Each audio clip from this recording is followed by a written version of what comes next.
Syekh Ali Jaber. Saya nggak tahu mau memulai ini gimana, Syekh.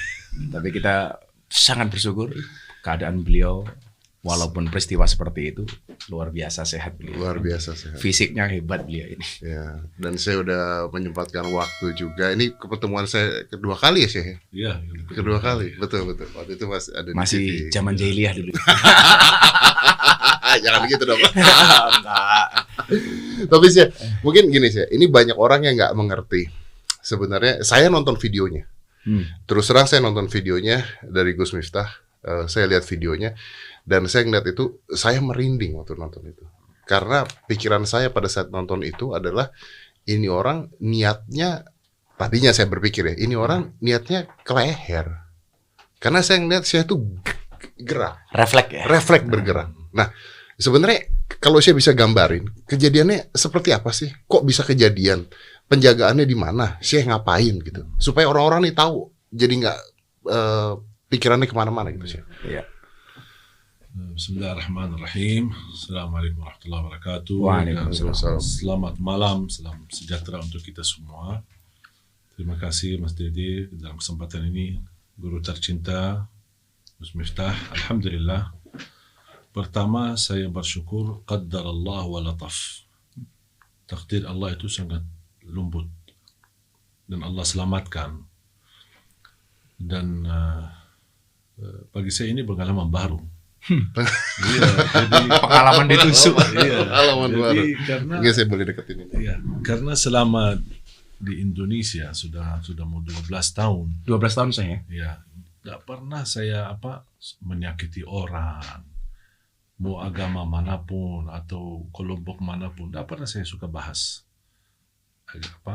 latar belakang. Jadi saya selalu berusaha menjadi orang baik, terutama suci hati. Masya Allah. Tidak mau, kadang-kadang ada orang suka membawa cerita, apalagi isinya gosip atau tidak mau dengar. Saya tidak mau dengar. Biar hati saya selamat. Kalau saya dengar, apalagi jelekan orang atau fitnah orang, pasti namanya Kebawa manusia emosi. ke bawah. Betul. Lebih baik tidak usah dengar. Jadi pas di acara di Bandar Lampung itu, saya ini baru mulai acara agak sore hari, kira-kira 4:30 atau jam 5 kurang. Saya berpakai baju hitam, kemudian saya turun ke tempat. Kemudian acara sebelumnya kan ada wisuda, wisuda anak-anak. Yang sudah ada yang hafal 3 juz, ada yang hafal 5 juz. Saya punya kebiasaan kalau hadiri acara wisuda, saya suka tes bacaan.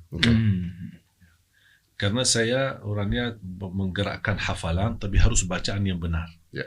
Saya tidak mau terlalu banyak hafal, tapi masih belum sesuai huruf, ucapan, dan lain sebagainya, panjang, pendek. Makanya saya minta, mana wisudawan? Salah satulah. Maju Saya saya. maju. Akhirnya ada satu perempuan, usia 9 tahun, dia berkenan naik panggung. Ini bagi lasi ngobrol-ngobrol biasa, dia sebelah kiri saya. Ayo nak, kira-kira mau nggak kita tes bacaan? Kamu hafal berapa? 3 juz. Ayo saya ingin dengar bacaanmu suratul Fatihah aja. Masya Allah. Dia baca, saya bantu. A'udzu seperti ini. Bagaimana ucapan alhamdulillah. Sampai tuntas suratul Fatihah. Saya suka suaranya. Saya bilang kamu sebenarnya suaranya bagus. Tinggal hanya sempurnakan dengan huruf yang benar.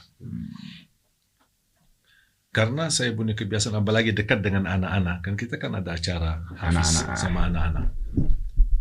Makanya saya sampaikan, nak, kamu mau hadiah apa? Saya ingin kasih sesuatu lah gitu, kenang-kenangan.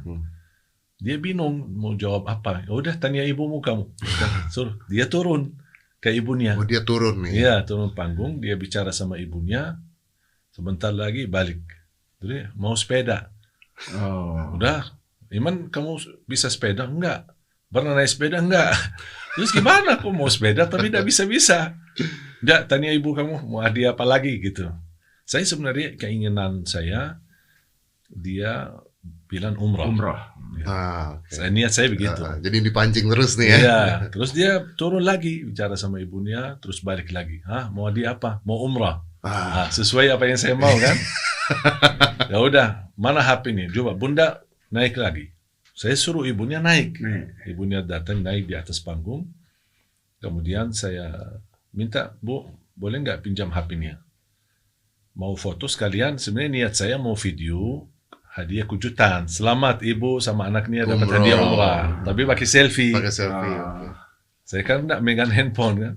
Terus dia kasih. Pas saya buka data, nggak bisa. Karena terlalu penuh ya. Penuh. Jadi tidak bisa foto, tidak bisa video, tidak bisa apa-apa. Saya tawarin ke jamaah. Jamaah tolong pinjamkan HP. Karena saya fokus ke kiri dan ke depan. Karena rata-rata jamaah ada di depan sama di kiri. Kalau sebelah kanan, karena panggung ini dekat jalan keluar, makanya tidak terlalu ramai orang terlalu ada di situ. Ya, karena jalan kan, orang masuk keluar. Makanya saya lagi fokus. Tolong Pak, Bu, pinjam HP-nya. Karena rata-rata jamaah lagi video, lagi live. Ya. Ya, betul. Saya lagi konsentrasi, santai-santai aja. Lihat ke kiri, ke depan. Subhanallah, qadarullah. Saya rasa ada orang mendekat lari. Pikiran saya dalam hitungan titik mau kasih HP. Karena saya kan tunggu. Karena nunggu HP. Kan nyari HP. Saya kan menunggu HP, pinjam HP dari jamaah untuk saya foto sama si ibu ini sama anaknya. Begitu datang, saya terkejut dengan dia lari dan titik yang sama. Kan saya masih begini, masih kan ngobrol biasa masih sama santai. Adiknya ini kan. Qadarullah pas dia sudah mendekat saya, dia pun ketika melihat saya mempandangi dia pun kayak kaget. Karena dia kaget sih ngelihat dia. Iya, dia itu kan hitungan detik loh sih. Iya, dia kan sasarannya ke saya dan dia ketika saya lihat beberapa video dia kan masuk kemudian diam. Ngamati dulu saya kayaknya. Ya, dia diam baru kayaknya mencari posisi yang pas baru dia lari. Oh, berarti dia sudah ada di atas panggung sih. Enggak, dia di bawah. Sebelum naik panggung sudah ngamati share. Udah ngamatin dulu. Mencari posisi yang tepat mungkin. Oke. Pas begitu saya masih ke situ, subhanallah, ya bukan karena saya hebat atau apa, tapi qadarullah hitungan titik karena dia cepat banget. Pas saya baru begini dia sudah dengan tusukan. Ya, saya lihat itu, saya lihat refleks. Jadi subhanallah langsung ke sini. Tapi saya lihat itu pisau tidak? Saya tidak perhatikan, masih belum membayangkan ada apa. Belum ngeh kalau yang masuk itu pisau saya. Belum. Tapi refleksnya saya langsung. Iya, langsung. Saya merasa kalau saya di posisi masih diam, apalagi kepala saya masih ke arah kiri bisa ke leher. Sudah jelas, sudah habis lah. Kemungkinan leher, dada atau kepala. Iya. Tapi kalau dilihat dari video itu kayaknya larinya ke leher ya, Syekh. Iya, karena posisi saya kan masih di bawah. Iya. Dia posisinya kan berdiri. Ya otomatis kalau dia bagian atas. Begitu saya begini, udah sasarannya jadi ke sini. Oke. Dan ketika tertusuk, dia nampaknya masih megang kuat. Saya mengira dia nampaknya mau cabut lagi tusuk untuk lagi. tusuk lagi. Tapi ternyata patah. Ya patah. Karena saya berdiri, saya tidak diam. Oh iya. Saya langsung berdiri. Ini semua subhanallah hitungan titik. Tidak bisa kita menghitungkan waktunya atau semua qadarullah. Saya langsung berdiri. Ini sebenarnya ingin melawan karena sekarang sudah saya sadar.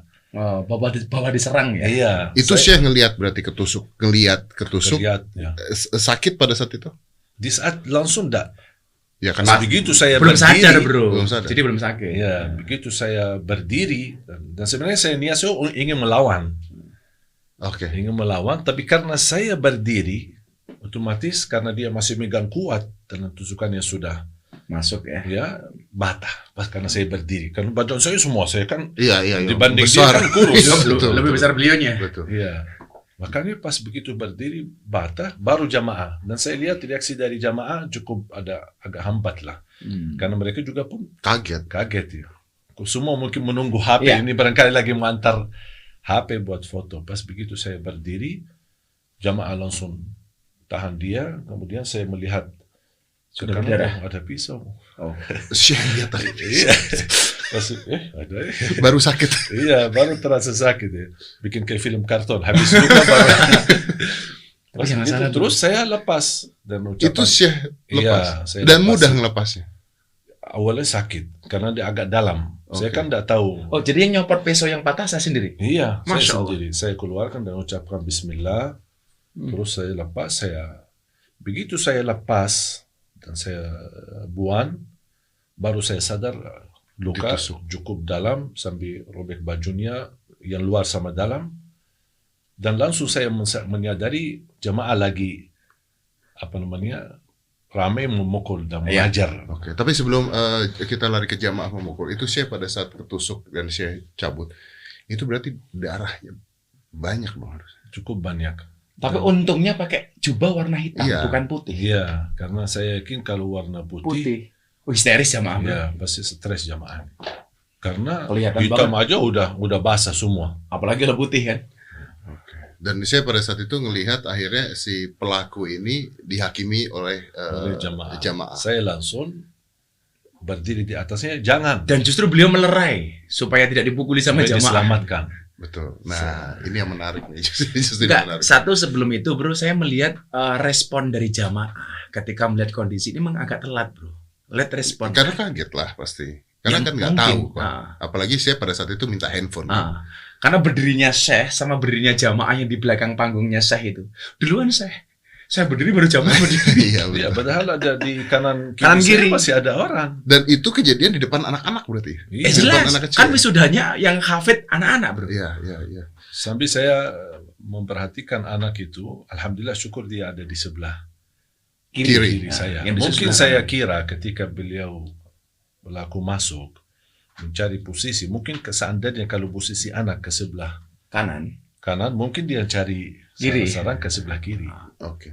Syekh, ada satu berita kemarin saya baca. Ini saya bukan menyamakan siapapun ya, tapi ada satu berita. Nanti coba kita cari beritanya. Menyamakan kejadian ini dengan salah satu kejadian dengan Yohanes Paulus II pada saat tertembak. Dan dia supaya tidak dihakimi, intinya dimaafkan katanya. Dan ini Syekh melakukan itu, tidak dihakimi. Ya betul, saya tidak suka membalas dendam. Nah, tapi kan pertanyaannya adalah sebagai manusia, pada saat itu Anda lihat darah semua. Ini kita bertanya sebagai orang awam aja ya. Pasti marah dong. Sempat gak Syekh punya rasa agak marah ketika waktu itu? Saya jujur saja, di saat kejadian ini, nggak tahu ya, rasa saya tenang, adem, jiwa saya ada. Masya Allah. Jadi tidak merasa gelisah, tidak merasa nggak ada was-was, trauma dan santai. Justru yang saya pikirkan dan fokus untuk selamatkan dia. Masya Allah. Tidak merasa ada ini, biasa santai aja.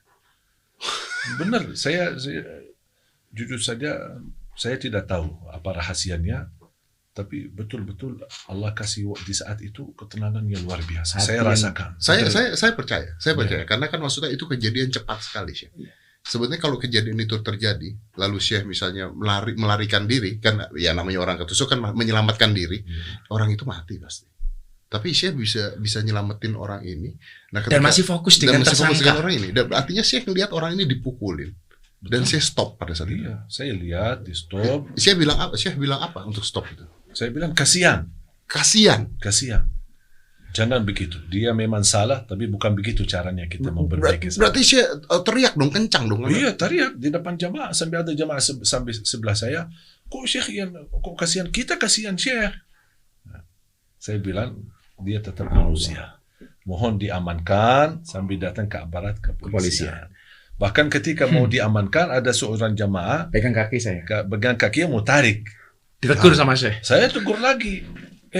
Ini kan manusia, bukan sampah. Mau diseret, bro. Iya, mau dihakimi lagi. Iya. Akhirnya pelan-pelan mereka saya tolong diangkat, diberdirikan, kemudian dibawakan ke tempat yang aman.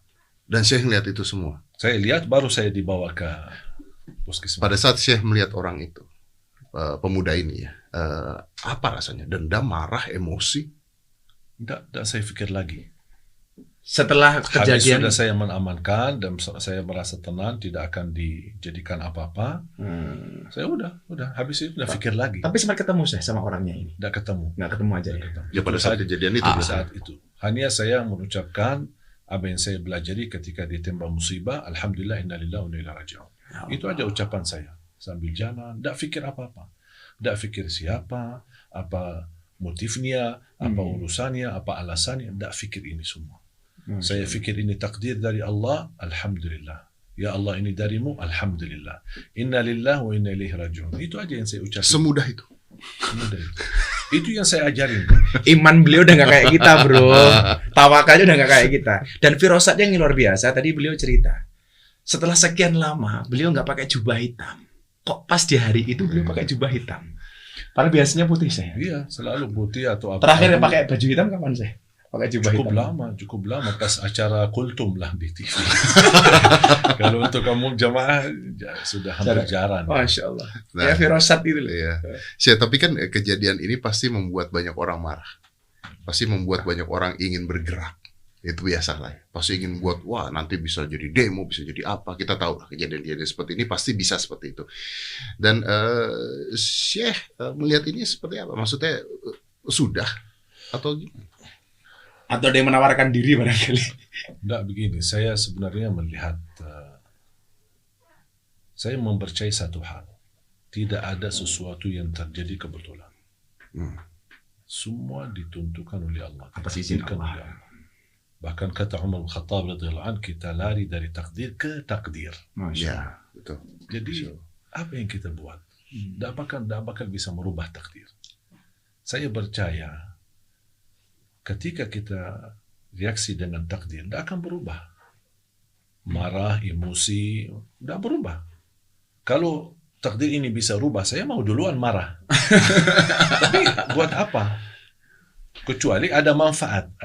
Saya marah biar ada perubahan gitu. Justru bisa menimbulkan musibah lebih besar.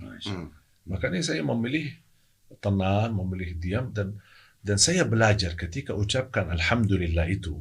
Dan ini yang selalu saya bilang sama jemaah. Jemaah kan rata-rata kalau ada berita ada orang wafat, meninggal, ini kan pasti innalillahi. Saya bilang jangan.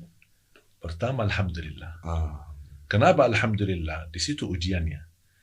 Karena ini ujian, kita mampu ucapkan alhamdulillah ketika musibah, bukan hanya ketika senang. Ketika musibah ya. Ketika musibah tidak mudah orang ucapkan alhamdulillah. Pasti macam-macam perbicaraannya. Beda sama orang yang ketika tertimpa musibah dia yakini ini dari Allah, alhamdulillah. Berarti kata alhamdulillah kita masih mau memuji Allah walaupun kita lagi musibah. Di situ saya meyakini akan datang ketenangan yang luar biasa. Di sini kita perlu belajar, bro, untuk mengendalikan emosi. Iya kan nggak gampang. Makanya bro, kan nggak gampang. Makanya kita ngobrol nih. Karena gue nonton aja emosi. Dan ini yang mengalami sabar. Iya, mengalami sabar. Nah, oke. Tapi saya juga mendengar perkataan saya mengatakan jangan dikaitkan ini dengan isu apapun, katanya. Ya memang betul. Saya tidak mau ini kalau boleh dianggap ini kasus saya. Gitu aja. Pribadi saya. Ya, saya anggap ini kejadian karena takdir Allah. Saya tidak mau dikaitkan dengan gerakan manapun, politik atau isu-isu manapun. Saya tidak mau. Keren. Tidak mau. Tidak mau. Kan bisa isu terorisme, bisa isu Minimal politik lah. politik. Nanti urusan Lebih panjang. aparat kepolisian. Itu yang menutup. Tapi Anda tidak mau mengucapkan hal Tidak tersebut. mau. Karena akan membuat keributan baru. Pasti. Dan itu namanya buruk sangka. Saya belajar harus berbaik sangka. Sampai beliau tidak mau bersuudzon, bro. Apakah tersangka ini apa-apa beliau nggak mau, bro? Sampai ada yang bisikin saya ini karena aliran ini. Tidak mau saya itu. Ada yang kamu bicara lebih baik. Kalau tidak bisa bicara yang baik, diam. Lebih baik diam. Saya belajar, saya berusaha apa yang diajarkan oleh Islam saya terapkan. Dan menurut saya kemuliaan akhlak seorang bukan di saat lagi santai. Ya. Masya Allah. Tapi pada saat teruji kemuliaan akhlak seorang ketika musibah. Ketika musibah. Dan kita lihat contoh kita Nabi Muhammad SAW. Sallallahu alaihi wasallam. Pas lagi sujud dibuang kotoran unta di atas kepalanya. Tidak marah, biasa aja. Bahkan ketika di At-Taif pulang melempar sambil berdarah. Sampai berdarah-darah. Dia tidak pernah angkat tangan menghancamkan atau menghajarkan mereka atau habiskan. Tidak. Sampai Allah utuskan malaikat penurus gunung yang ayo coba apa yang diminta oleh Nabi Muhammad. Kalau dia minta tunjukkan aja. Saya akan rapatkan 2 gunung ini di kota At-Taif habis keluarga At-Taif semua. Apa kata beliau? Tidak usah. Jadi artinya saya bisa mengatakan bahwa saya terima ini. Saya terima. Terima dengan lapang dada. Terima dengan lapang dada. Lapang dada. Sampai titik ini, alhamdulillah hati saya tenang. Oke. Tenang. Bahkan sampai titik ini tidak pernah saya mencari tahu apa dia, dari mana asal Tidak usulnya. Tidak mau tahu. Termasuk berita ini saya mohon maaf saya. Jadi kalau ada orang mengatakan ini gila atau nggak gila, Gangguan saya nggak ada jiwa. urusan dengan itu. Gangguan jiwa ya, Ya, pasti gangguan pasti. jiwa. Nggak ada urusan dengan itu saya.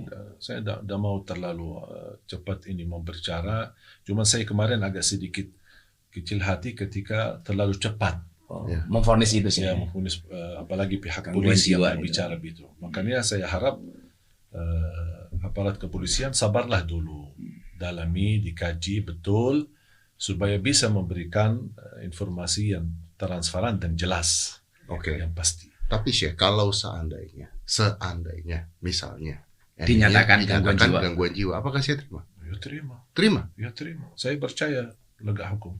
Sudah. Wah, ini yang keren bro. Ini sumpah keren Terus bro. mau apa? Mau apa? Coba. Saya mau apa?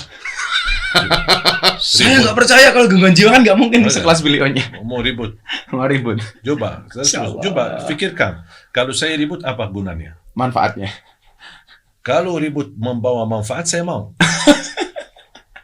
Ini sekarang kita bicara bisnis, tidak usah bicara agama. Iya, ya, oke. Ya, kita bicara bisnis. Kalau Kalau ribut ada sekarang manfaatnya. saya tidak terima, marah, ayo kita aksi, ayo kita bela, ini aku keluar, terus ujungnya Ada nggak manfaat?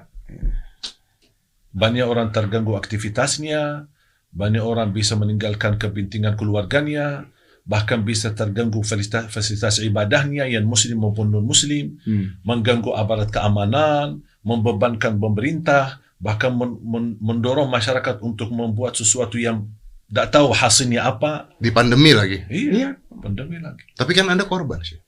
Tidak apa-apa. Masa tidak ada orang-orang yang memanas-manasi Syekh? Saya lebih baik korban sendiri pada korban umat. Masya Allah. Masya Allah. Ini baru luar biasa bro. Betul-betul kita harus belajar itu bro. Ya benar, saya bicara jujur, saya bicara apa adanya, bukan basa-basi, bukan karena apa-apa. Saya tidak mau kasus ini dimanfaatkan oleh golongan tertentu atau Sekelompok orang. atau apapun. Ataupun agama ya. Hatta agama. Saya alhamdulillah bersyukur dengan kejadian ini banyak yang kirim pesan, ada yang sampai pendeta-pendeta. Jadi saya terima, mendoakan, memperhatikan kondisi dan Ikut keadaan. prihatin ya. Iya. Sebenarnya kita mau cari apa? Di dunia ini kita mau cari apa? Dan saya punya prinsip. Saya berdakwah kemanapun, saya selalu punya satu tujuan. Ridha Allah. Jamaah senang, tidak senang. Suka, tidak suka, bukan target saya. Lalu targetnya Syekh? Ridha Allah. Ridha Allah. Itu saja. Sudah. Itu saja. Jamaah puji, jamaah caci maki, saya tidak peduli. Kalau kita bisa di level namanya manusia, dipuji pasti Tinggi. Bahagia. ya, Dicaci. dihina dicaci. Turun. Ya, Jatuh. turun. Kalau kita bisa jadikan sama saja, Masya Allah. tenang kita. Ya betul. Betul tenang. Jadi baik Dengar ya udah. Kalau dipuji, alhamdulillah, nikmat dari Allah. Ah. Allah yang menggerakkan lidah mereka memuji saya. Kalau dimaki, Dimaki, Allah takdirkan ujian. Sudah selesai. Tidak ada satu kata keluar dari mulut orang kalau belum diizinkan oleh Allah. Kita harus bisa belajar pasrah diri kepada Allah. Jangan kita hanya berbicara seperti di iftitah kita. Salat. Qul inna salati wa nusuki wa mahyaya wa mamati lillah. Mana buktinya? Salatku, ibadahku, matiku dan hidupku lillah. Mana buktinya? Sehari-hari. Sehari-hari beraktivitas, di situ terlihat bukti. Allah tidak menerima dari ucapan saja.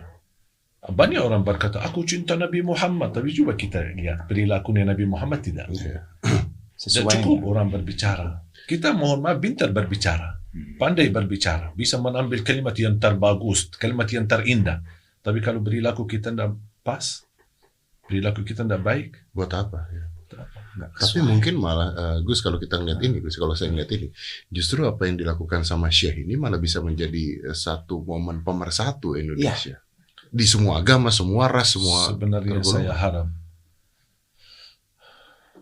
apalagi ketika saya dapat penghargaan dari Bapak SBY menjadi warga negara Indonesia, banyak orang ucapin selamat, selamat. Saya nangis. Ya Allah, saya terima penghargaan ini, tapi bagi saya beban. Bukan sebuah kemuliaan.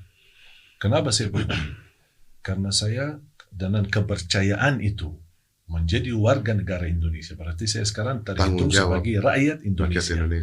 Kalau saya tidak bisa menjaga nama baik negeri Indonesia, lebih baik cabut warga negara. Allah. Disitulah saya terbeban. Makanya saya berusaha terus. Kalau ada salah, saya dapat misal masukan dari Kiai Habib atau siapa, saya tidak ada rasa malu untuk segera minta maaf. Saya mau, saya orangnya terbuka, suka minta maaf, dan saya tidak menunggu, biarpun orang, banyak kemarin salah satu cerita, ada orang, pas saya kebetulan pas acara di RCTI, pas acara sama anak-anak, salah satu momen saya sama Irfan Hakim, ada beberapa teman, oleh tim Irfan Hakim, tim media, kita lagi rame-rame bertakbiran. Tapi nampaknya berbeda gaya-gaya. Akhirnya tim beliau mengangkat video ini, dimasukin ke Instagram, tapi mungkin ada musik-musiknya lah gitu. Saya tanpa sengaja sharekan video itu ke Instagram saya. Dapatlah banyak komen lah, ini apaan Syekh, apaan itu kok, apa namanya, pakai musik takbiran, pakai ini kayak lagi joget-joget. Saya diam aja. Mungkin satu yang terlalu tajam bahasanya, dan saya bilang, sudah selesai untuk menyampaikan nasihatnya. Terima kasih banyak. Nasihat Anda sangat berharga bagi saya. Udah. Cukup gitu aja saya. Udah. Terus dia balas lagi. Ini seharusnya antum kan contoh baik, harus jadi. Udah, terima kasih. Anda sudah menyampaikan nasihat saya, dan ini sangat pelajaran berharga bagi saya, dan saya minta maaf sama Allah, dan saya taubat tidak ulangi lagi. Begitu masih kita ini, saat-saat tanpa harus membela diri berlebihan saya. Tidak berlebihan. Akhirnya, saking saya udah jawaban begini, akhirnya dia juga ikut down juga ya. Loh, tapi kalau akhirnya dia bilang saya minta maaf. Mungkin cara saya agak tidak sopan. Udah selesai. Tapi kalau misalnya Syekh pada saat melakukan itu merasa Syekh tidak salah, masa Syekh tidak bela diri? Kan pemahaman orang beda-beda. Misalnya pemahaman Syekh nggak apa-apa. Kenapa Syekh tidak mau bela diri? Atau udah aja daripada besar? Saya menganggap begini, kalau ada orang memberi nasihat, kadang-kadang kita melihat cara orang. Sekarang saya melihat Mas Dedi ada misal sebuah kesalahan. Kalau saya datang, niat saya menegur kesalahan itu sudah salah.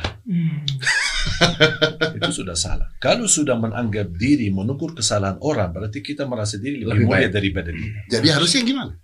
Kita memberikan nasihat. Saya sebenarnya melihat Mas Dedi bagus, baik. Cuman nampaknya kalau bisa jangan seperti ini lebih baik. Pemilihan diksi kata, bro. Jadi memilih kata yang bisa menenangkan tidak hati. Menyakiti hati. Ya. Kalau dia terima, syukur. Kalau dia tidak terima, saya sudah selesai tugas. Dan nggak boleh sakit hati saya. Ya boleh. Bukan tugas saya, harus Mas Dedi ikut saya. Itu bukan tugas saya. Tugas saya menyampaikan. Dan tugas saya memilih kata-kata yang menyampaikan hal yang menenangkan hati. Nanti keputusannya terserah penerima. Ya. Yang mendengar, apa dia terima atau tidak terima, terserah dia. Syekh tugasnya selesai. Ya. Karena berubah apa enggak itu bukan urusan Syekh, urusan Allah. Ya. Saya tidak menunggu ada orang menerima nasihat saya dan dia berubah. Saya tidak harap menunggu itu. Allah. Orang yang ikhlas, yang dia bisa menyampaikan dakwah dan tidak menunggu melihat jumlah pengikutnya.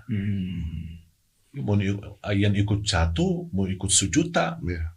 Jangan pedulikan. Gak ada bedanya sih. Gak ada bedanya. Bagi saya, setiap saya masuk jamaah, saya selalu ucapkan, dengan nama-Mu ya Allah, saya menghadapi jamaah. Gerakkan lidah saya dan hati saya untuk menyampaikan yang terbaik. Karena saya tidak punya apa-apa. Itu doa saya selalu. Ya Allah, Bismillah, dengan nama-Mu ya Allah, Bismillahirrahmanirrahim, saya menghadapi jamaah. Ini sebelum saya masuk mengisi tausiah.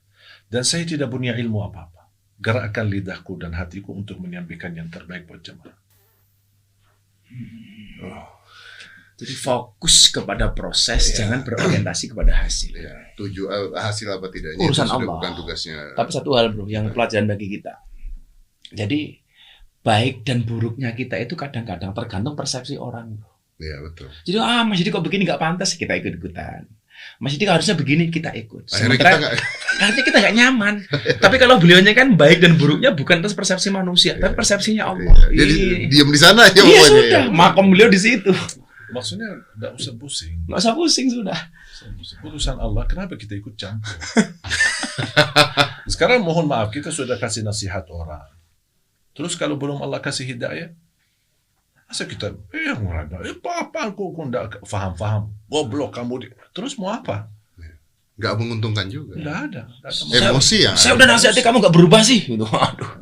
Ada satu cerita, Rasulullah SAW menceritakan ada dua orang, saudara, kakak adik.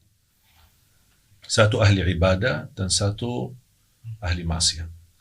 Pemabuk terus, tidak pernah salat, tidak pernah ibadah. Kakaknya ini selalu nasihatin. Nampaknya lama-lama tidak sabar. Sampai datang satu saat masih melihat kondisi saudaranya mabuk, senang-senang, tidak mau beribadah. Kamu tidak bakal diampuni oleh Allah. Kata Rasulullah SAW, di situ Allah marah. Siapa yang menjadikan dirinya Tuhan? Dia bukan hakim. Ya. Kata Allah, aku ampuni dosanya dan aku hapuskan kebaikanmu. Jangan main hukum. Urusan Allah. Surga, ampunan dosa, masalah dosa. Semua kita punya dosa. Semua kita punya aib. Ya. Tapi Allah menutupi aib kita. Coba kalau setiap kita dosa, bau badan kita. Setiap dosa, Habis. malu kita. Ya udah, kalau soal urusan sama Allah, jangan menghakimi orang. Saya termasuk komunitas, saya sering bilang sama, jangan pandangi wanita yang belum berjilbab. Jangan dipandangi dia buruk. Barangkali dia punya 2 rakaat tahajud di sisi Allah bisa menyebabkan terampuni semua dosanya. Allah. Kita tidak tahu apa urusan manusia sama Allah. Masing-masing punya rahasia sama Allah. Punya sesuatu kebaikan sama Allah yang barangkali tidak ada manusia pun yang tahu. Bisa jadi sebab kebaikan itu yang dia antara dia sama Allah bisa menyebabkan terampuni semua dosanya. Bahkan Allah berfirman di hadis qudsi, "Ya ibna Adam, law balaghat dhunubuka 'anana as-sama' thumma astaghfartani laghafartu laka 'ala ma kana minka wa la ubali." Wahai anak Adam, kalau dosamu sampai ke lapisan langit, saking banyaknya. Padahal bayangan saya, tidak ada manusia dosa, satu manusia dosanya sampai ke langit. Tapi bayangkan coba karunia Allah. Kalau dosamu sampai ke lapisan langit, dan kamu istighfar, aku ampuni semuanya. Dan kata Allah, aku tidak peduli berapa banyaknya. Coba. Bukan hanya diampuni, kata Allah, aku tidak peduli berapa banyaknya. Makanya kita nggak tahu orang yang pemabuk. Kita mempandangi dia dengan rasa sayang, rasa kasihan, kita doakan. Ya. Tapi kita tidak membandangi, apaan itu orang? Neraka loh. Tukar mabuk loh. Mungkin di akhir hayatnya, mungkin dia sekarang di depan kita tukang mabuk. Tapi besok di akhir hayatnya dapat hidayah, kita nggak pernah tahu. Dia meninggal dunia dalam keadaan sujud. Kita justru karena menolak dia, besok kita malah meninggal dalam keadaan minum keras. Saya ingat Sayyidina Ali, ketika ada orang malam hari bermaksiat, janganlah kau katakan dia ahli maksiat. Ketika keesokan harinya kamu berjumpa, bisa jadi malam itu dia sudah bertobat, sementara mata kamu tidak melihat. Kita nggak bisa. Saya jadi ingat itu ceritanya Nuaiman yang suka mabuk. Para sahabat yang lain melaknat Nuaiman. Begitu dilaknat oleh para sahabat, Rasulullah mengatakan apa? La tal'anuhu fa innahu yuhibbullah wa rasulah. Kamu jangan melaknat Nuaiman loh. Kenapa? Karena di dalam hatinya masih mencintai Allah dan Rasulnya. Itulah alasan kenapa saya sering ketemu sama anak-anak seperti itu, bro. Ini luar biasa. Menasihati boleh. Boleh. Soal hasil ya urusan Allah. Soal hasil kita berusaha. Iya, maka lu masih ingat Pas Hitam Putih? Apa lu ngaji di dunia malam, di lokalisasi punya target mereka taubat? Saya bilang enggak. Saya cukup menyampaikan soal tobat apa enggak urusan Allah. Emangnya saya siapa bisa buat mereka bertobat? Enggak bisa. Nabi Muhammad aja tugasnya menyampaikan. Ada orang bilang begini, loh hebat amat lo Gus, bisa mengislamkan Dedi. Oh salah, bukan saya yang mengislamkan. Saya hanya wasilah. Saya pun tidak pernah mengajak Dedi masuk Islam kok. Ya, bener nggak, bro? Tapi yang menarik pada saat saya non Muslim, saya tidak, maksudnya Syekh juga nerima saya dengan terbuka. Kan itu yang menarik kan adalah itu sebenarnya. Dan tadi saya juga mengatakan saya dapat ucapan apa? Dari pendeta. Dari pendeta. WA beliau. Dan saya membalas juga itu. Membalas, dia kirim tulisan, saya kirim suara. Supaya percaya yang balasin saya Syekh. suara, karena kalau saya kirim tulisan, Dikira asisten saya. apalagi kalau dia kirim ke misal teman-temannya, oh ini ya barangkali ya ajudannya atau siapalah gitu. Ya udah saya kirim suara untuk menenangkan hatinya. Karena tugas kita itu membahagiakan orang. Membahagiakan orang. Mau dia manusia, siapapun. Mohon maaf binatang kita kasih sayang, masa apalagi manusia. Jadi bro, semalam Luas bilang, Gus, kita mengundang Syekh Ali Jabir. Kan nomor HP saya udah nggak ada. Saya tanya sama Ustaz Mansur. Beliau nggak pegang HP. Yang pegang HP namanya Mas Iskandar katanya. Begitu saya kontak sama Mas Iskandar pakai WA, dibalas sama beliau pakai suara. Nah, pakai suara langsung. Oh, berarti benar-benar Syekh ini bukan asisten nih. Tapi gini sih, apa tidak trauma? Udah santai. Maksudnya gini, setahu saya nih, Syekh besok pagi itu harus pergi lagi keluar kota. Ke Jember, Malang. Ya kan? Jember sama Malang. Jember sama Malang. Ini baru aja ditusuk. Masa nggak takut? Takut apa? Takut Coba. kejadian lagi diulang. Terus kalau jadi lagi, Kalau sampai bukan tangan yang ketusuk. Yang lain. Kalau Terus leher yang mati? ketusuk. Kalau mati. ada yang mati sebelum waktunya. Nggak, ini sekarang kita Iya, bicara iya. ideologi fikir ya. Iya. Sekarang saya mau bencet untuk mati lampu. Kalau kita bencet ini untuk mati lampu, mati nggak lampunya? Kalau kita pencet mati lampu, mati lampu. Ya mati lampunya. Terus kalau kita tidak bencet, Ah. bilang mati, mati, mati. Musabih hari kiamat dapatkan mati. Selama belum dipencet. Ada yang mengatur. Ada yang mengatur. Tapi kan sebagai manusia ada rasa takut. Was-was. Kalau Was-was. kalau enggak was-was enggak. Kalau rasa takut kemanusiawi wajar. Ya. Ada rasa takut, makanya kita ikhtiar di sambil tawakal kita ikhtiar. Dan waspada ya. Waspada, minta keamanan aparat keamanan, panitia tolong dikawal dan lain sebagainya, itu hanya ikhtiar. Ikhtiar. Tapi ada satu hikmah, al-hadar la yunji minal qadar. Keberhatian, berhati-hati tidak akan menjaminkan selamat dari takdir. Hanya ikhtiar, kita hati-hati ikhtiar. Tapi itu belum tentu jadi jaminan. Kenapa kita harus hati-hati? Kenapa kita harus ikhtiar kalau misalnya kita menyerahkan pasrah? Itu ajaran Islam. Islam menajarkan kita tidak boleh misal tidur di tengah jalan, aku mau tidur di sini, saya tidak takut mobil. Islam kan memberikan arahan yang masuk akal. Logikanya. Logika. Ladina liman la aqlalah.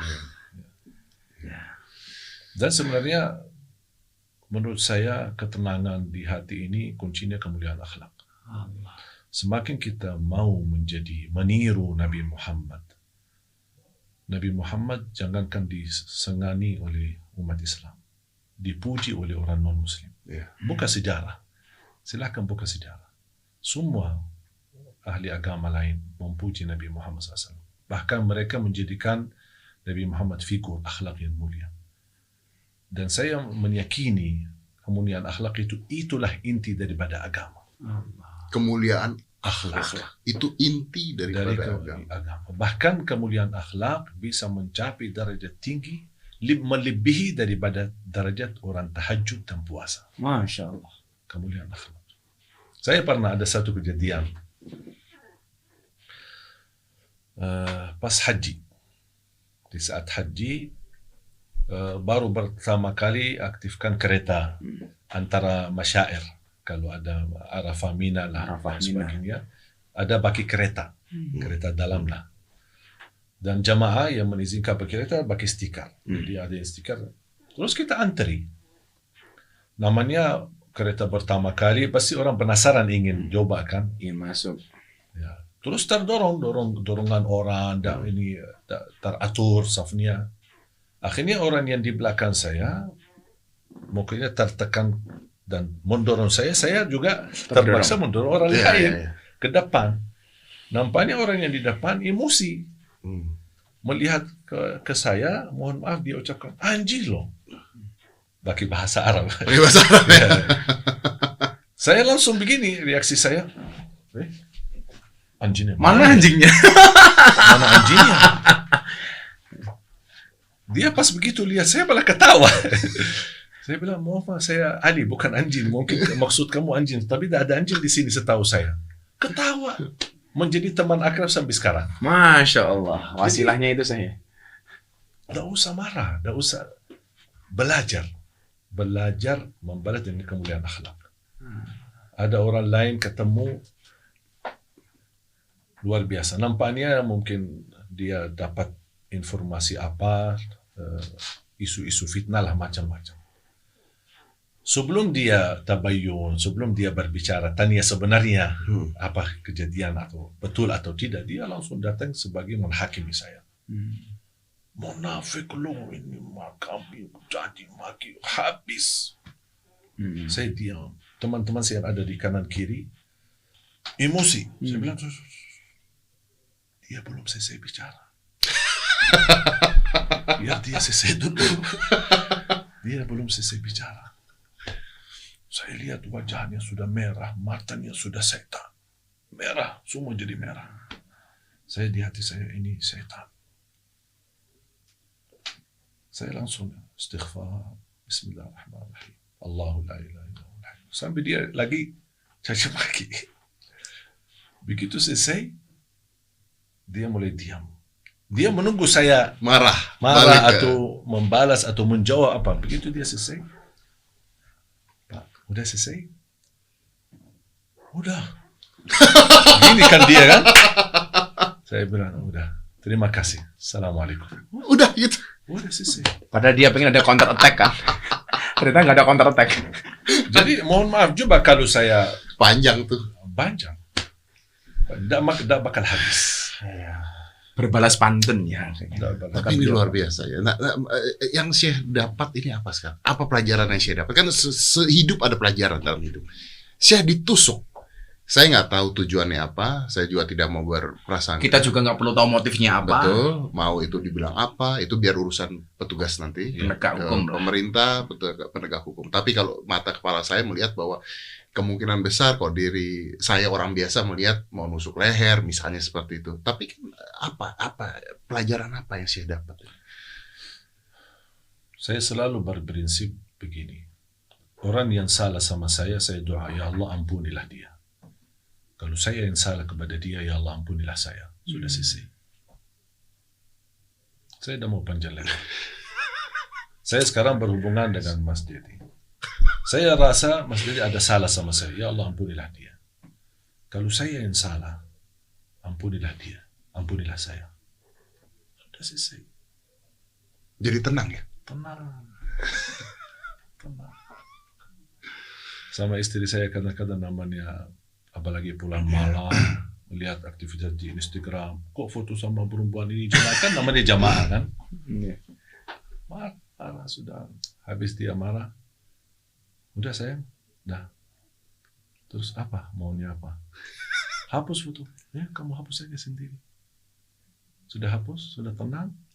Ada lagi? Tidak usah pakai handphone lagi. Siap. Matiin aja handphone. Buang aja. Habis enggak mau saya. 2 tahun saya udah megang handphone. Itu kalau ini gua nggak mau ikutin. Tapi hebat. Aku punya pelajaran bro. Aku ada pelajaran bro. Seorang syekh aja kadang masih dimarahin istri apalagi cuma Miftah. Itu beneran sih. Beneran. 2 tahun saya udah pernah megang handphone. Gara-gara itu. Gara-gara itu. Udah gitu nggak apa-apa. Karena saya tidak ingin istri saya merasa tidak nyaman. Apalagi HP saya kan tidak pernah pakai password. Udah silakan cari namanya perempuan, katanya namanya cemburu ya. Lihat hubungi siapa, WA siapa gitu. Wajar. Dan saya ngalah. Dan subhanallah ketika saya mengalah. Saya lebih baik mengalah daripada Harus bertengkar ya, harus ramai ya. Insyaallah. Gus kayaknya kalau Gus mendingan dipukul orang daripada nggak megang handphone. Saya jiwanya belum seperti Syekh bro. Nah, sebenarnya saya jujur saja, kalau saya berpikir kadang-kadang, saya duduk sama diri saya sendiri, berpikir, kenapa kok saya jadi begini? Kenapa tidak pernah suka marah, tidak pernah karena mencari kejelekan orang. Saya pikir terus, ingin cari alasan lah itu yang membuat saya tetap istiqomah. Dan kenapa saya tidak bisa reaksi, orang caci maki saya balas, orang mukul saya mukul.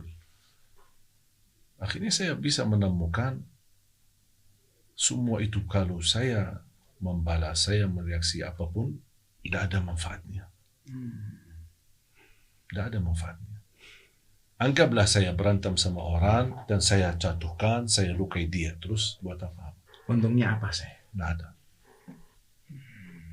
Tapi kan itu manusia sih. Manusiawi lah ya. Kalau manusiawi, mudah-mudahan Allah bisa, saya berharap menjadi cita-cita. Hanya ingin meniru Nabi Muhammad SAW. Allah. Aduh, berat. Sebenarnya kalau saya lihat dan baca Nabi Muhammad itu luar biasa. Ya.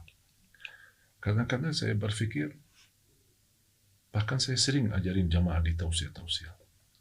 Mau nggak kira-kira ada kontak batin sama Nabi Muhammad? Semua langkahmu jadilah Nabi Muhammad. Ya. Pakai baju, masukin tangan kanan. Kenapa meniru Nabi Muhammad? Bukan karena itu sunnah, bukan karena itu ibadah, bukan karena itu ajaran Islam. Meniru. Ingin meniru. Saya minum pakai tangan kanan bukan karena itu sunnah, bukan karena diajarkan. Karena cinta dengan Muhammad. Meniru. Semudah itu ya. Semudah. Menjawabnya semudah itu. Ya. Saya ingin. Jadi Bahkan nggak perlu mengatakan, oh ini harus, ini begini, begini. Meniru Nabi. Saya tanamkan kepada jemaah begitu. Masuk ke masjid, langkah kaki yang kanan. Kenapa? Meniru. Bukan karena itu sunnah, bukan karena ini hal baik, tapi ingin meniru Nabi Muhammad. Sambil anak-anak. Saya bilang biasanya kalau kita memberi ke anak sesuatu, namanya anak-anak kadang-kadang suka mengambil baki kiri. Kita kan sering mengingatkan, mana tangan yang bagus, mana tangan yang kanan kan? Saya bilang, boleh nggak dirubahkan kata itu? Terus apa? Mana tangan yang disukai Nabi Muhammad? Supaya anak kita dari kecil tertanam segala perilaku dia adalah meniru Nabi Muhammad. Walaupun dia tidak kenal Nabi Muhammad siapa. Ya ini kan sebenarnya begini. Kalau misalnya orang ya dibilang, minum nggak boleh pakai kiri karena begini panjang. Panjang. Tapi kan yang saya lakukan ini menarik. Karena seperti ini contohnya aja. Orang Indonesia sekarang pakai baju ala K-pop. Karena niru. Itu kan intinya itu kan. Nah kenapa nggak kita lihatnya dari sisi sana gitu ya. Makanya daripada kita harus belajar, daripada kita melarang orang, kita berikan penggantinya. Sekarang mohon maaf, pemuda-pemuda yang mohon maaf mungkin bebas kehidupannya, belum terarah. Ayo, jangan narkoba, jangan minuman keras. Penggantinya apa? Kita belum memberikan persiapan. Jangan kita suka melarang orang. Ini tidak boleh, ini haram, ini. Terus apa? Namanya anak muda, dia ingin sesuatu. Solusinya apa? Makanya kita selalu tanamkan. Saya tidak peduli perilakumu, itu urusan kamu sama Allah. Tapi bisa nggak kalau kamu masuk ke masjid, kaki yang kanan? Kenapa? Ingat Nabi Muhammad. Jadi saya ingin masyarakat ini menghidupkan Nabi Muhammad di hatinya. Nabi Muhammad sudah wafat 1400, tapi bagi saya Nabi Muhammad masih ada di hati. Saya melangkah Nabi Muhammad, makan Nabi Muhammad, wudu Nabi Muhammad, berbicara Nabi Muhammad, berakhlak Nabi Muhammad, berpakaian Nabi Muhammad. Hubungan saya bersama non-muslim Nabi Muhammad. Nabi Muhammad juga dalam tetangganya Yahudi, dalam tetangganya non-muslim, kufar Quraisy. Coba lihat, belajar. Nabi Muhammad sebenarnya luar biasa. Saya hanya ingin, ya mudah-mudahan kalau Allah izinkan saya dengan bisa meniru Nabi Muhammad SAW, saya selalu berdoa, ya Allah, mudah-mudahan saya bisa bertemu beliau dan bisa mendapatkan syafaat beliau. Karena Nabi Muhammad itu manusia yang paling suci, yang paling mulia. Jadi wajar kalau kita meniru. Dia orang-orang yang sudah mendapatkan luar biasa fasilitas dari Allah sampai saat ini, sampai titik ini, bahkan sampai hari kiamat Allah masih memuji Nabi Muhammad. Jadi semudah itu aja berpikir. Jadi inti dakwah tidak hanya sekedar menyampaikan, tapi juga solutif. Ada solusinya. Ada solusinya. Kita selama ini hanya mengajarkan, hanya melarang, nggak boleh, tapi nggak ada solusi. Contoh Afwan Syekh, kayak saya ditanya beberapa teman dan beberapa wartawan, kenapa sih kok ngaji Gus Miftah itu dibuat happy, relax, menyenangkan? Saya punya pengalaman Syekh. Orang-orang yang datang ke dunia malam, ke tempat hiburan, itu orang susah apa orang senang, bro? Harusnya orang susah psikologinya. Orang susah mencari senang. Mencari senang di tempat hiburan, maka namanya dunia hiburan. Ya. Lah saya mikir begini, kenapa mereka susah mencari senangnya di tempat hiburan? Kenapa nggak? Karena selama ini mereka tidak pernah mendapatkan kesenangan di tempat pengajian. Maka pengajian saya buat menyenangkan, supaya kalau mereka susah, datangnya ke pengajian bukan ke tempat hiburan. Saya itu saja itu. Sebenarnya prinsip Islam menyampaikan yang baik. Ya. Caranya kembali kepada masing-masing. Yang penting menyampaikan yang baik. Tadi itu akhlak itu. Akhlak. Tapi akhlak beliau yang harus saya contoh soal tadi hubungan dengan istri itu. Waduh, luar biasa. Jauh, Gus. Dulu. Kalau beliau ini kan orangnya halus, kan lembut. Saya jadi ingat ceritanya Umar. Umar itu, wah, singa padang pasir. Tapi sama istrinya takutnya minta ampun, bro. Karena istrinya galak gitu. Sampai satu ketika ada sahabat pengen mendatangi Umar, pengen curhat, istrinya galak. Begitu nyampe rumahnya Umar, ternyata Umar, waduh, sedang dimarahin sama istrinya. Belum sampai masuk, dia pulang. Akhirnya ditanya sama Umar, kenapa kamu gak jadi masuk? Gak jadi Umar. Lah kenapa? Sudah ketemu jawabannya. Istrimu lebih galak. Oke. Insyaallah. Ya, tapi terakhir mungkin kita butuh tahu juga gimana keadaannya, apakah berapa jahitan, apakah aman, tes darah semua. Alhamdulillah tadi sudah ronsen dan alhamdulillah hasilnya bagus, aman, tidak sampai ke tulang. Kemudian cek darah pun alhamdulillah bagus. Kalau jahitan hampir 10. Hampir 10 jahitan. Ya, ada bagian dalam sama bagian luar. Tapi nggak sampai tulang saya. Nggak sampai tulang. Alhamdulillah saya merasa kondisi sehat, makanya saya terus lanjut. Dan tujuan saya melanjut safari dakwah, kunjungan ke daerah-daerah untuk memberikan pesan positif. Supaya kalau saya menghilang, diam di rumah, pasti menduga-duga ya. Ini jadi banyak praduga. Makanya saya ingin sampaikan, ayo jemaah, seluruh umat, tolong tenang-tenang saja. Semuanya baik-baik dan insya Allah semua kejadian ini ada hikmah. Allah. Dan saya percaya dan yakin tidak ada yang buruk datang dari Allah. Mungkin di pandangan kita buruk, tapi di balik keburukan itu ada kebaikan. Masya Allah. Saya sebelum berakhir mohon nasihat untuk saya dan sama Mas Dedi sih, walau kalimatan. Tiru Nabi Muhammad. Semudah itu. Tiru Nabi Muhammad. Luar biasa. Pesan khusus untuk sahabat baru kita ini saya barangkali. Belajar Islam dari Islam itu sendiri. Jangan belajar Islam dari perilaku orang. Kita mohon maaf bukan mewakili Islam. Ya. Apalagi mewakili Allah saya.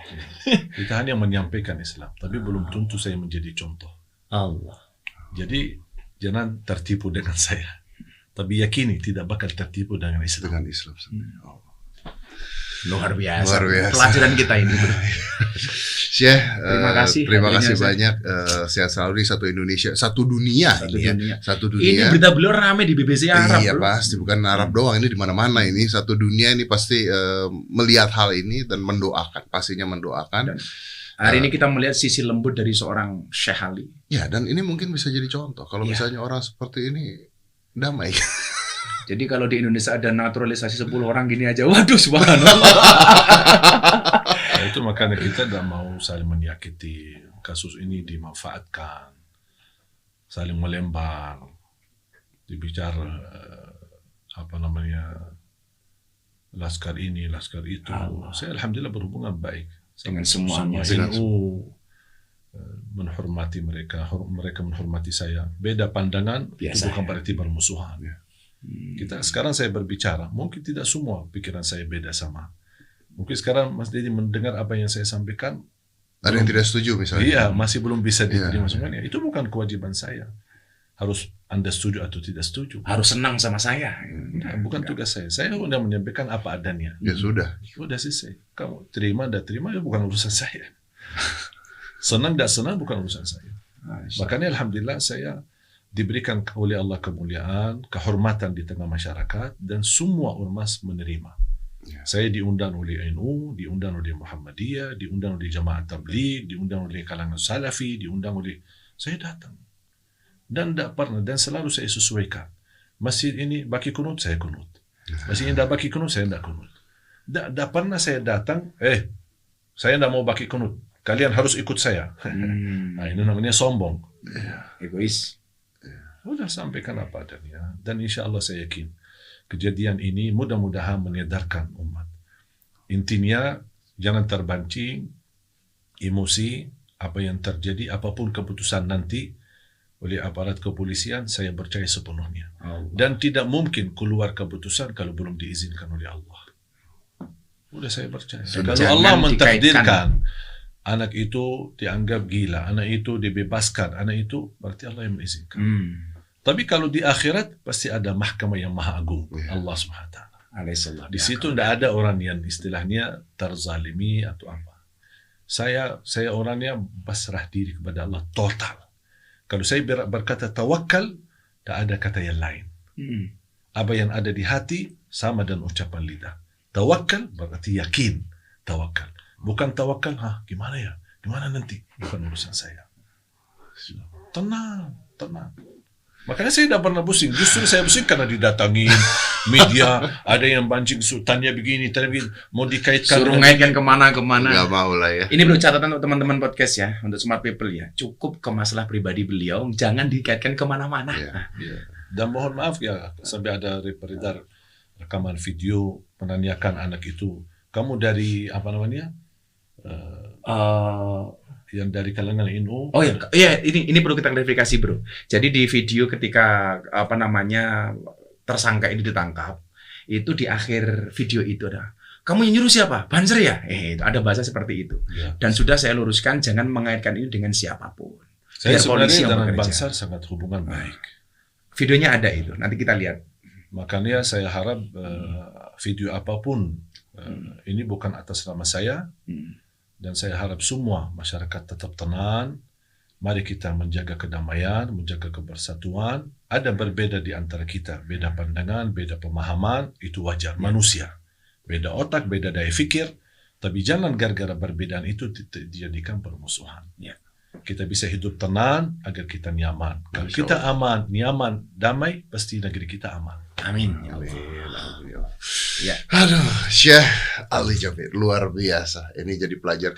Mungkin ini dia. Mungkin jadi sebuah pelajaran dari sebuah kejadian ini bisa jadi pelajaran dan jadi bisa masyarakat bisa melihat Indonesia bisa bersatu gara-gara sebuah kejadian ini. Siapa tahu? Amin. Kita nggak pernah tahu. Gus Miftah, terima kasih banyak. Syekh Ali, terima kasih banyak. Saya tutup. Wah, ini luar biasa. Saya sampai nggak tahu mau ngomong apa lagi. Hari ini kita banyak dapat ilmu dari beliau. Dapat ilmu yang luar biasa dan orang yang sangat unik. Iya. Orang yang satu nih, saya cuma dapat ilmu tadi. Satu yang paling penting adalah intinya akhlak. Itu yang luar biasa. Kemuliaan tertinggi. Dan meniru Nabi Muhammad. Yang paling mudah Ya. mengajarkannya seperti itu. Terima kasih. Inilah dia. Terima kasih. Segera sehat. Ya, sehat selalu dan karena kita masih sangat membutuhkan beliau. Membutuhkan. Dan sebenarnya begini. Indonesia bukan membutuhkan beliau, tapi kita Indonesia kayaknya butuh lebih banyak orang-orang seperti ini. Beliau. Iya. Tapi kalau boleh saya tambahkan, jangan seperti saya. Oh, jangan. Nah begini, saya harap ada sering saya ketemu jamaah, tolong Syekh doain anak saya menjadi seperti Syekh. Saya bilang astagfirullah.